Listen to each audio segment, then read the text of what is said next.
La progression des apprentissages au primaire constitue un complément à chaque programme disciplinaire en apportant des précisions sur les connaissances que les élèves doivent acquérir et être capables d'utiliser à chaque année du primaire. Alors que le programme de formation énonce les compétences à travailler, la PDA identifie les connaissances à enseigner pour développer ces compétences. Les cadres d'évaluation, pour leur part, servent à distinguer les critères témoignant de chaque compétence identifiée dans le PFEQ. La PDA est un outil qui est mis à la disposition des enseignantes et des enseignants pour les aider à planifier leur enseignement et les apprentissages que feront leurs élèves. Elle regroupe des connaissances et des stratégies utiles au développement des compétences.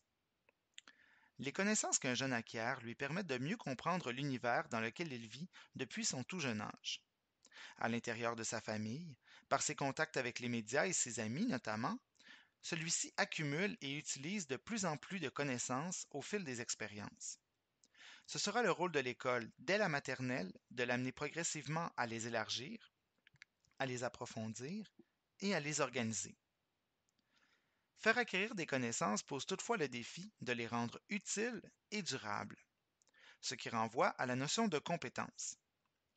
Une compétence est un savoir-agir complexe, faisant appel à la mobilisation et la combinaison efficace d'une variété de ressources internes, comme des connaissances, des habiletés et des attitudes, et de ressources externes, comme l'aide de l'enseignant ou du matériel de manipulation, par exemple, pour une tâche donnée. En enseignant les connaissances et les stratégies de la PDA et en offrant à l'enfant des contextes concrets et variés pour manifester sa compétence, l'enseignante ou l'enseignant permet à l'enfant de consolider les connaissances et de développer sa compétence.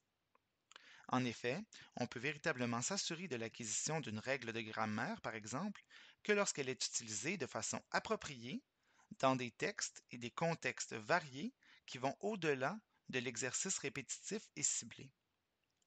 De même, connaissances et compétences sont appelées à se renforcer mutuellement. D'un côté, les connaissances se consolident à travers leur utilisation.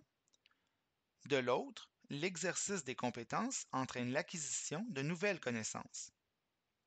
Le rôle de l'enseignante ou de l'enseignant dans l'acquisition des connaissances et dans le développement des compétences est essentiel et une intervention systématique de sa part est requise tout au long de l'apprentissage.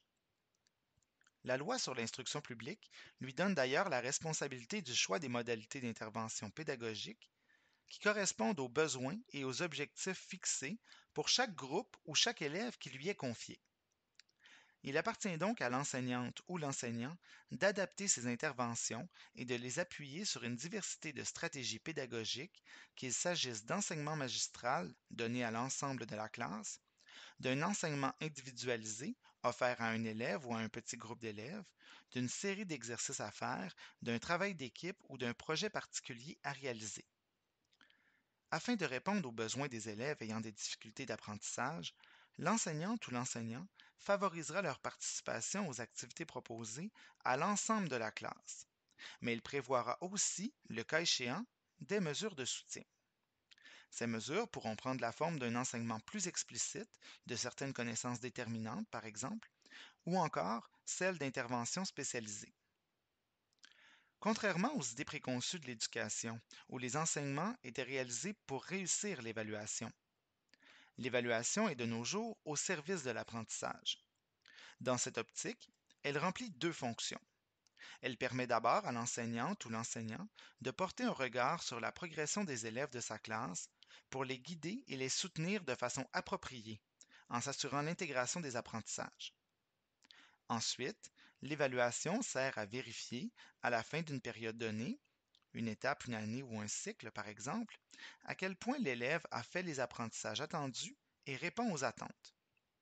Cependant, quelle qu'en soit la fonction, conformément à la politique d'évaluation des apprentissages, l'évaluation devrait porter à la fois sur les connaissances et la capacité qu'a l'élève de les utiliser efficacement dans des contextes qui font appel à ses compétences. C'est pourquoi les cadres d'évaluation proposent les types de connaissances à acquérir pour chaque compétence et des critères de manifestation de la compétence. La progression des apprentissages est présentée sous forme de tableaux, qui regroupent les connaissances de la même manière que les programmes disciplinaires. En éducation physique et à la santé, par exemple, la présentation des savoirs essentiels et la progression des apprentissages est étroitement liée. Chaque apprentissage identifié est par ailleurs associé à un ou à plusieurs années du primaire, au cours de laquelle ou desquelles cet apprentissage constitue un objet formel d'enseignement. Une légende commune est utilisée pour toutes les disciplines afin de préciser les modalités de progression de chacun des apprentissages identifiés.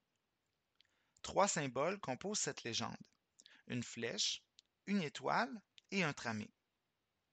Pour chaque énoncé d'apprentissage identifié, ce qui est attendu de l'élève est décrit de la façon suivante. L'élève apprend à le faire avec l'intervention de l'enseignante ou de l'enseignant. La flèche indique donc que l'enseignement doit être planifié de manière à ce que l'élève entreprenne cet apprentissage au cours de l'année scolaire et le poursuive ou le complète l'année suivante, toujours en requérant une intervention systématique de la part de l'enseignante ou de l'enseignant. L'élève le fait par lui-même à la fin de l'année scolaire. L'étoile indique que l'enseignement doit être planifié de manière à ce que la majorité des élèves aient complété cet apprentissage à la fin de l'année scolaire. L'élève utilise cette connaissance. L'espace tramé indique que l'enseignement doit être planifié de manière à ce que la connaissance soit réutilisée au cours de l'année scolaire. Tous les documents prescriptifs sont disponibles sur le site du ministère de l'Éducation. Vous pouvez les trouver aisément en indiquant le nom du document que vous souhaitez trouver dans la barre de recherche.